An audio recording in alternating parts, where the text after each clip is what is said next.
What's going on, everybody? Doc from Average Gamer, guys. Finally delivering what a lot of you have been asking for. The full, complete walkthrough for mission Not On My Watch on Legendary with gold, with all the objectives, which is knocking out the Vidmaster challenge as well. So right here up on screen, as we always do for all of our walkthroughs, here's the objectives. So if you need to pause, you need to take a look, this is all of the optional, all of the bonus, and all of the regular objectives you will see. Not too terribly difficult for a lot of these, but some of them very easily missable. And we'll talk through as we go through the video. Next up here in just a second, I will show you the score that you need as well. This score is actually the same for both missions, so you need 160,000 plus. I will say the biggest thing, I've played through this mission about 6 times before finally being able to knock this achievement out and this guide walkthrough to do everything all in one playthrough. The biggest thing for me has always been time bonus. Your combat bonus is pretty important. As long as you do okay there, you should be set, but your objective score should remain the same if you knock all of them out at once. The biggest thing here, again, I came in just over 3 minutes under par. Par time for this mission, 45 minutes, which is close but definitely reasonable once you get the strategy down. I will tell you, if you follow my exact strategy and exact playthrough as far as army composition and kind of the way you go about micromanaging and dual tasking some of your things, I will definitely say you shouldn't have any issues knocking this mission out. Like I said, I had to play this quite a few times, but once I finally got it set, got the army set the way I liked it, this playthrough actually ran very smoothly. So right up front, if you play the mission at all, I do recommend maybe just playing through it on easy so you're familiar with some of the locations, you're familiar with some of the gameplay, and some of just the mechanics throughout the mission. By doing that, you're also really going to have a good idea of how the mission flows and really just the map itself, so you'll understand kind of the maneuverability and where to go throughout the map. As far as the bonus and optional objectives, again, none of them are too difficult. Some of them take a little bit of micromanaging, and some of them are completely easily missed. One, if you don't know what they are, which now you do, but 2, if you don't really focus on knocking them out. I haven't confirmed this, but I do believe that if you were to do the objectives in one playthrough and then were to just work trying to get a gold medal, you would also still unlock those Vidmaster challenges. I have not, or achievements, excuse me. I have not seen this myself. But it is something I was trying to test actually on this playthrough, but I figured I would try to knock it all at once. And again, with this army composition I'm going to show you here in just a few minutes, really I do think it's extremely reasonable as long as you're maintaining a close eye on your time. Now I did get 144,000 score for my time for being under par. I would say if you took even just a few minutes longer than I did, you should be fine. Again, your combat bonus is going to be important, but with my setup for army composition, you really shouldn't lose a whole lot of units except for potentially at the end of the fight. So right here, pretty standard, we're just moving through, we're getting to this first link node and just trying to take it down. I will say the ODST group, just like any hero, is absolutely invaluable throughout your playthrough on Legendary. They have great health, they can heal, and honestly the group has just about every weapon you'd want to see. And here's your first good chance. One of your optional objectives is to get 15 either building or enemy kills with your Colossus unit there, and I think I knocked out 4 right all at once. You also have a optional objective to keep or to not lose a single Colossus throughout the whole mission. The easiest way to do that is to just keep one of them. I really don't think you need any more. You do have this skill tree, which if you saw me at the beginning of this video, I just put both points into Scatter Bomb. A double powered up Scatter Bomb is absolutely crucial, especially early into this mission, for the sole fact that you're going to see a lot of lower health units. You're going to see kind of some infantry spam as well as just a lot of scout units, so it's extremely helpful to have that fully powered up, because again, it really can kind of turn the tide of a small, those battles, which actually have to do have a pretty good capability of taking down your base just because your turrets can't seem to keep up with mass rushes. Now the other key thing here is I'm moving the ODST group around. I'm grabbing these 2 power nodes. You have 2 places where you can put your base. A lot of my playthroughs I did it to the eastern one. I definitely recommend this southwest base location instead. I feel like it's less attacked by the enemy and it's just a little bit more easily defendable. If you choose the other location, you're going to have a light bridge that just walks right across and pretty much right up to the front doorstep of your base, and that is not preferable. Destroying the buildings / the units with your Colossus, honestly, I found really easy, as long as you just grab a couple of these buildings up front, and then every time you move your Colossus to another one of the power nodes, there's usually a couple buildings around there. Have them do a few stomps, helps you kind of keep them alive, and you should be all set. So at this point, I'm going to fast forward through. Don't want this to be the longest video ever. A lot of the initial first probably 8 minutes or so of this for me was just base building. You don't want to extend too far, and there I'm using my double powered up scatter bomb. You don't want to extend too far just because while your ODSTs are great, you really don't want to put yourself at a disadvantage, as I almost lose them here in this play. And just like any hero, they'll go down so you can revive them. But essentially all I'm doing with my base build is 2 supply pads, 2 generators, and the armory, and all I'm trying to do is push, get to headquarters level 3. I'm trying to power up the base to get turrets all around it. I do 2 regular turrets in the front. I'll eventually upgrade one of those to vehicle and 1 infantry, because that's pretty much only the thing you're going to see, and then 2 siege turrets in the back, and the siege turrets are absolutely critical. And then I'm building a single air pad, and all I'm doing is trying to build Hornets. I'm literally going to build up about a group of about 12 or so with 1 or 2 Nightingales before I start moving forward. I'm going to get the base fully powered up. I'm going to make sure that I have advanced logistics. I'm going to make sure I max out my population cap. I'm going to make sure that I get Wingman for the Hornets, and then start powering up the air and just start pumping them out. Again, this first initial about 8 to 10 minutes for me, after you take that first node and get your base set, really is just force building. Now you could take a smaller group, and you'll see me eventually for this mission I just really work counterclockwise.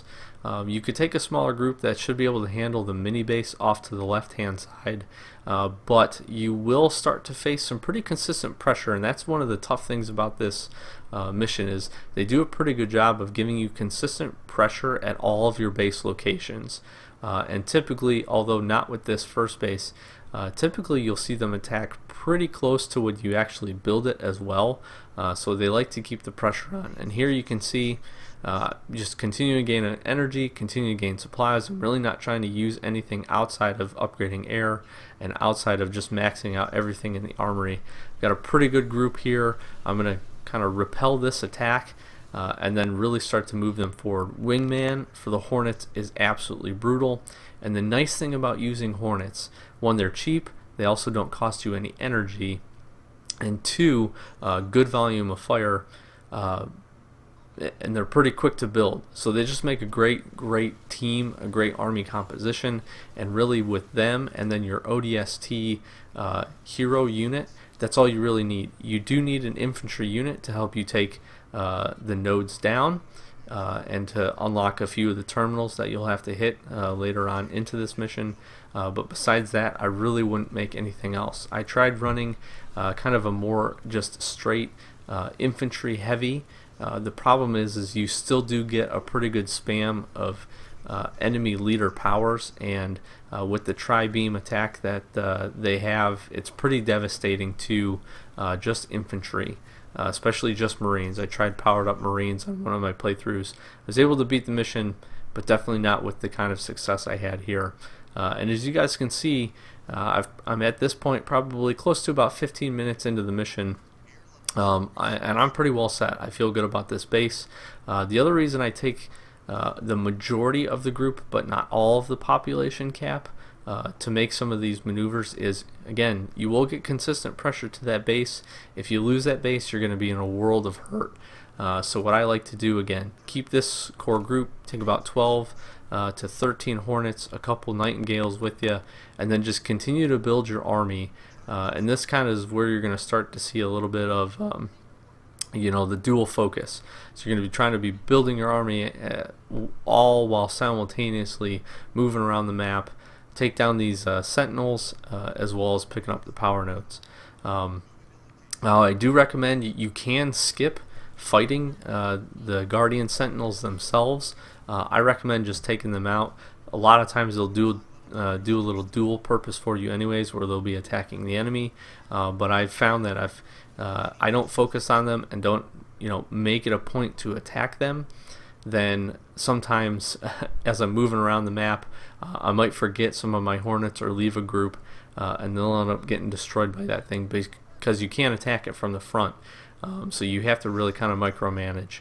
So here we've got a good group. I think 14 Hornets there. I think 3 Nightingales and my ODSTs. And I'm just going to move them in. Again, counterclockwise around the base. I'm going to go take this power node down so that I can attack that Sentinel, and then move to the next objective location after that.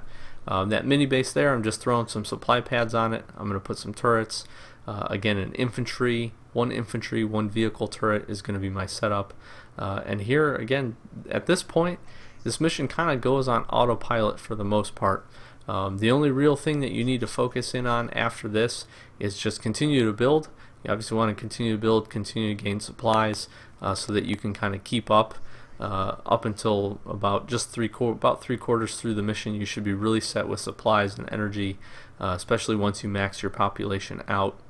Because again, you're not going to lose a whole lot of units if you manage your groups correctly here. And here we just took that down. Again, you have the optional objective here of taking these sentinels offline. You only have to do the shield, which I thought was really interesting. Again, you don't have to destroy them, but if you just use the hollow decoy, throw it in front of the guy, and then just select your units and just move them behind, they'll do a very, very quick job of taking it out. This one really goes down pretty fast once everybody locks in and starts targeting it, and it plays along with me a little bit here and moves forward, and I can get my units back. It's really surprising how fast they can take them down. Goliath is one of your other optional objectives. You need to kill 15 during the course of this mission. The nice thing is, at the very end of the mission, you will have to destroy 6 of them. So as long as you kill the rest throughout the playthrough of this mission, you should hit the 9 more without any problem. Again, as long as you're following really straight through straight through this guide. Again, I've got my Colossus here. The other big thing that you need to be able to have leader point wise, and make sure you spend at least a point on it, and do it early, is to get Pelican Transport. And the reason for that is, again, you want to complete that optional objective where you keep that Colossus alive, and it's really nice to be able to move your group of Hornets around, keep your Colossus at your base, and then when you're ready to move him, just Pelican Transport him up, because he moves super slow. Drop him onto the point, have him do a stomp. Boom, we've already knocked out 2. We're at a pretty good clip for the mission at this point. So we got a Goliath there. We're just going to move around and make sure we take him out. We do want to obviously focus on and protect that Colossus, but really it's not too much of a problem if you're moving him around. Continue to do some of the base building stuff, continue to power up the base, get the fortifications going, make sure we're powering up the air. I'm going to bolster this group with just a few extra Hornets, just to make sure. I really think you should keep about 4 to 5 at your base, at least initially, until you get a second base set up. You'll have to micromanage your Colossus here a little bit to continue to move him around to get some of the base kills. But at this point, again, you're really kind of on autopilot as long as you're focusing on a few of those key tasks. And again, you'll see persistent attacks here. The other nice thing about using all air is there's quite a bit of hunters and the Goliaths that can't even attack you, so that's definitely beneficial to you. I did try to also run kind of a mixed bag, balanced army through this mission, and again, I was able to complete it, but way above the time, and with not as much success in terms of the combat bonus at the end. As with any base, the bases really are not too hard to take down. The one consideration is, and it might be this base that I'm showing you or one of the bases later on, you will come across a banished base that instead of a shield generator has a cloaking generator. So that's just something to keep in mind. You will definitely need a Nightingale, and I definitely recommend having at least a few of them inside your army composition, just because you will have some lulls and some pauses, and it really keeps obviously keeps your units healed up and allows you to kind of keep that fight and keep that combat bonus score high, because you're not losing quite as many. I can't tell you how beneficial the hollow decoy is. Nicely, the sentinels actually kind of focus on those guys instead of your regular units, so you can feel free to pop that. It'll auto select onto those units, so then you can pull them away from your group, and you should be good to go here. We'll take down this sentinel once we grab this node here, and we're making some pretty good progress at this point. 2 of 4 of those. We're moving on to the third after this, the third objective node to take out once we kill this guy. So really pretty good. Again, once you've got the strategy down and once you've got a powered up army of Hornets with air upgrade full, wingman locked in, you really should be set. I will say it's important. It was important for me to actually take these bases down and actually build something on them, because you will see, even if you take out the mini bases around the map and everything else, they will continue to attack your bases across the map. And if you don't capture them, and you'll actually see I make a little bit of a mistake later on into this, but if you don't capture them, they will send a unit over and take that base back. I don't really know the ramifications of that if you just let them go. My recommendation though, especially for the combat bonus score, just destroy them, build something on them, get yourself some additional leader points, and just have another capability to maybe create some units closer to. I really use the home base a lot, pretty much the majority of this, because that is again where a lot of the attacks will come from, but it's also nice to have something kind of as a backup to providing some more supplies. But honestly, at this point in the game, you really probably don't need much of anything else. I also don't recommend going into the center. You really probably won't stand too much of a chance. Work the outer edges, again go counterclockwise. Here's the cloaked base for me, but again it can be a myriad of 3 different bases. And yeah, this specific base though, up in this northeastern corner, if you will, is actually going to be one of 2 Phoenix logs once you destroy it. So if you're a completionist like I am, make sure you take that base out, and the Phoenix log will pop right in front of it once you do. And again here, just kind of moving through, I'm going to fast forward a little bit because your base takedowns and a lot of that stuff, you see the Phoenix log right here. A lot of that stuff is pretty similar as you move through the map. I do like to keep a few units back, make sure to claim that base, start to get it built up, and you just got to be a little cognizant as well of your countdown timer. But I think once you get your Hornet pack moving around, you're kind of moving your Colossus via the Pelican drop.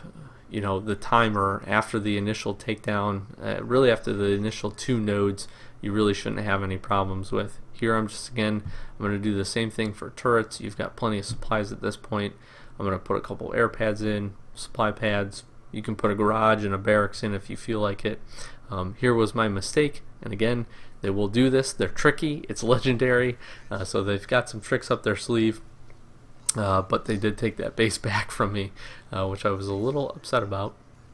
But here we're taking down the 3rd Sentinel. We've got a shield down, just trying to move into a position.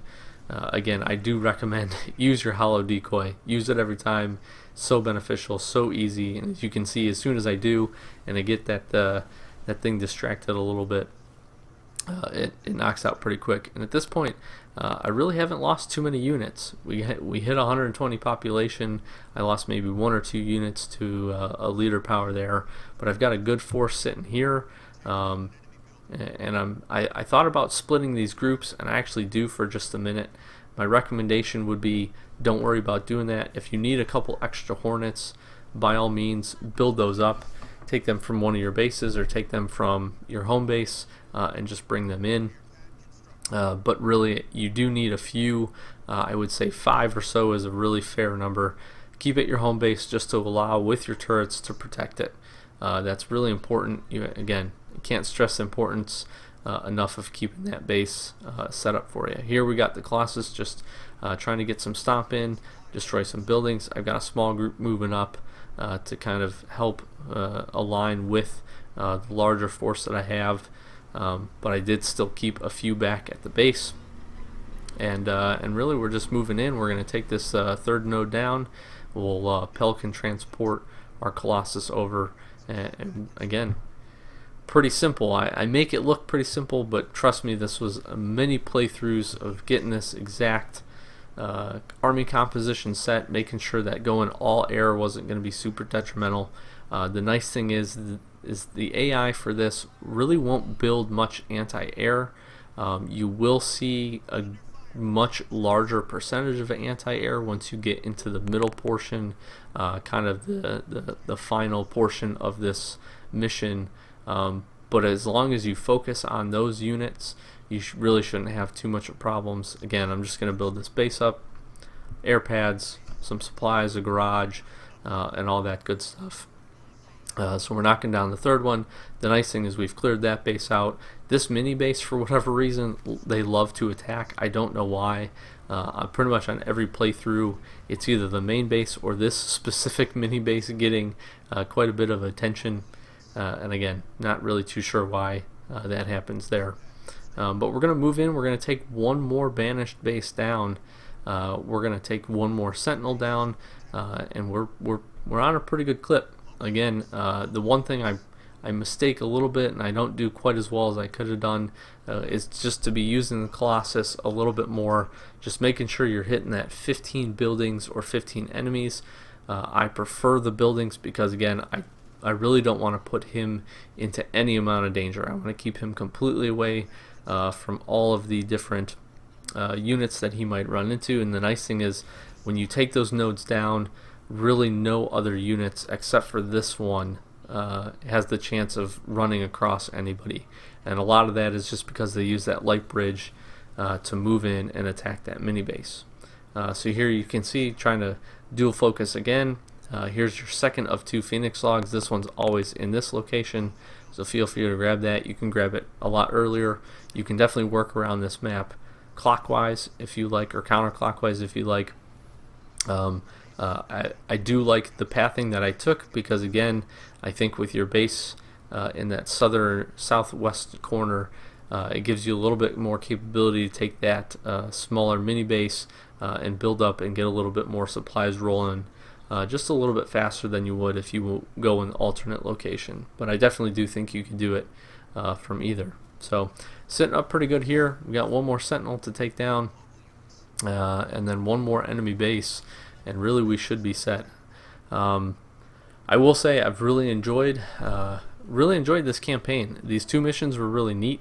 I definitely do wish we would have had a few more. I like the ODST hero unit. I think that's actually one of the neatest additions to this that they've had, for the sole fact that it's got a little bit of everything. It's pretty cool.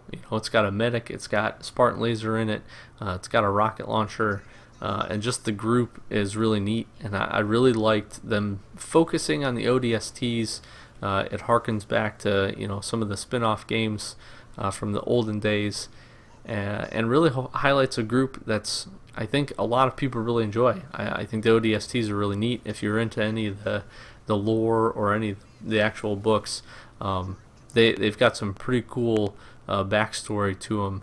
So it's nice to see a few missions. Like I said, I wish I would have seen a few more, but as far as kind of a 2-mission add-on, this makes sense. It really makes sense with the rest of the story. It just kind of gives a nice little divergent arc to this. I'm really, really excited for Awakening the Nightmare, and excited to get kind of a more focused additional add-on story. Now here, for whatever reason, I was trying to use the scatter bomb, chose not to do that, which you really don't need to. Again, your Hornet pack will do just fine. That mini base will continue to get pestered. I'm going to build up some other bases, although I really, really do not need to at this point. I'm going to move in, and I'm like, all right, I need to get this Colossus over here. And I I kind of miss on being able to make that move. It was a little too far, and then I'm like, okay, that's not going to make it, so I figure I'll drop it in there. I move off of it. I'm seeing this other base is getting attacked. Scatter bomb will knock that out. And then the next thing I know, I'm like, where's my Colossus, and where's my units? Why didn't he drop over there? For whatever reason, it used the Pelican transport, but it did not actually work, so I couldn't tell you. So just keep an eye on that. Again, you really don't want to lose location and focus of that Colossus unit if you are trying to do this all in one go. So we took down that last base. Your base will again continue to get pestered. I have found, especially once you get down to the last node, they kind of bring the pressure a little bit more. So just kind of keep that in mind. And like I said, I didn't have the Hornets here, even a small group, which they do some pretty good damage. They don't end up actually taking my base out because I'm able to focus in and bring a few units over, keep the turrets building. But just something to keep in mind. And as you guys have seen throughout this playthrough, you really don't need them. You really don't need every single Hornet with you. You need a group. 15 to 20 is definitely going to be more than enough to take care of everything that you need to do. So at this point, we're going to knock this node out. We're going to power this base up. Your timer resets to clear out the center portion, which is nice because it gives you just a minute. My other big recommendation for doing this is get yourself set, get 2 groups, go to full population when you do this, and bring your groups in simultaneously. This is a great point here now to make, and they will continue to attack your base while you do it, but this is a great point here to make that it's a good idea to kind of bring these groups together. There's quite a bit of units around this centralized circle area, and there's a couple mini bases with some turrets. You're going to have definitely a higher portion of anti-air sitting in here as well. So just all things to consider when you move in here. I'm going to build a second air pad on there just to bring some capability. One of your additional optional objectives there is to destroy the supplies around the center. They're the giant red canisters. Your units will actually autofocus on them if they don't have another more persistent target, unlike most buildings. So really, if you're flying these guys around in a circle destroying everything else, you're more likely than not going to destroy the supplies. But just keep that in mind. Make sure you get it before you finish this mission off. Again, a good little force in here. I've got kind of 2 groups going. I will end up losing a few units from this smaller group, and like I said, I think it would be better. You really probably wouldn't save any time doing it the way I did it if you just grouped everything together all at once. It's a good way to do it. This is a perfect scatter bomb target here, as long as you can hit the base, all those infantry units. So you should be pretty well set. And the nice thing here, this is kind of the last location, so 2 mini bases, couple turrets in these groups of enemies. Knock those out, and then you're really on to the last portion of this mission. I will say too, they're going to give you some time. You'll definitely beat the timer for clearing the banished out, but take an extra few seconds and really get yourself set. Once you clear it out, you'll have to move an infantry unit in to that little terminal pad right there. I'm going to throw down healing. I'm going to get my units in there, bring everybody together, all units except for the Colossus together into this central portion here. You're going to again need an infantry unit, so you should have your veteran or your hero ODST units to bring in to be able to access this. But again, before you do that, make sure you're at full population. Bring everything over here because your final optional objective is going to be to take down the hunter captain that I'll spawn in, which is him right here. Ton of shield, ton of health. His initial spawn doesn't come with a whole lot of enemies, but it's a mini group of a few enemies, which just try to help to distract him taking it down. You can see even with everybody shooting him, he still takes quite a while to punch down. In order to get all of the optional objectives, you have to kill this guy in 3 minutes. So dealing the first 2 sets of initial damage as fast as you possibly can is really crucial. I move in here and 3 minutes seems like a long time. It's absolutely not, with the amount of health that this guy regenerates and the amount of shield that he gets back as well. And he will move in a few different positions as well. So he won't always follow the same pathing if you were to play this mission a few times, or you get to this point and say you don't knock out the 3 minutes the first time you play it through. You can load up a checkpoint. I should have mentioned this at the beginning. I don't have any skulls on or anything. This is just bare. But you can see here again, I've got everybody shooting him. I've literally got full population trying to take this guy down. Some of them are probably a little bit distracted by a few of the units in the back there. But we knock him down for the second time. After the second time, you'll face him one more time, and after you knock him down your mission will actually end. So again, 3 minutes, not a whole lot of time. You're going to get spammed by enemy leader powers here. And here's the other Goliath. That's the other thing that kind of slows you down a little bit. The fact that you have to take down the 3 Goliaths per. They're the ones healing them. You have to take those down first before you can deal any damage.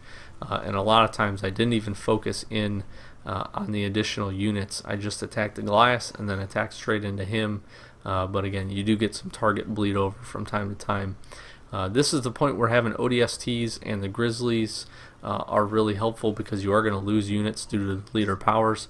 So being able to drop those guys in, save them until you have the very end, until you have the population cap, just so they can help you push you over with the last bit of damage. And with that, we take him down, we knock him down in 3 minutes, we kill the Hunter Captain, and we finish it up, which is pretty awesome. We get blasted by a terrible beam right there, which kills a ton of units for us, but we end up finishing it off. We do great on our score. Again, the time bonus being absolutely huge. Boom, we get the Vidmaster achievement to pop right there. A measly 5 gamer score for as tough as this is, which is a little frustrating. But we do finish the mission out with a great overall score, 225. Again, no skulls, 3 minutes under par time, and knocking out every optional and bonus objective. Again, time bonus being this biggest thing here. So just keep an eye on it. Keep track of it as you roll through. Just try to be as efficient as you possibly can. Move your group of Hornets around, and really you should not have too much problems at all. Again, I think you could finish at part-time or just a little bit above with a similar combat bonus and all of your objectives score. I don't think you should have too much of a problem hitting the 160s. It's when you push way past your part-time that it becomes a little bit more difficult. And as a reminder here, if you missed them at the beginning, again, here are your optional bonus objectives as well as your regular objectives that you'll complete throughout the course of the mission. So I had a lot of fun making this. I know Sloth did a great job on the other review. I'll do a shorter video as well in conjunction with this, just putting up the objectives so you guys can see them and talking through a few of the real key ones. So if that's what you're looking for or you need it for the other mission, please make sure to go check those videos out. But yeah, really enjoyed it. If you have any questions at all as far as the strategy, scenarios, or anything you need to do, build order for anything, just please let me know down in the comments. Happy to help. Really do enjoy making these guides and these achievement guides as well, mission and achievement guides for you guys and gals out there. So I've been Doc with Average Gamer Guys. I've talked to you guys' ear off for about 30 minutes now. So if you watched it all the way through, thank you very much. Really do appreciate all the support on the channel. And yeah, like, comment, subscribe if it was helpful. Appreciate it, guys. We'll check you in the next one.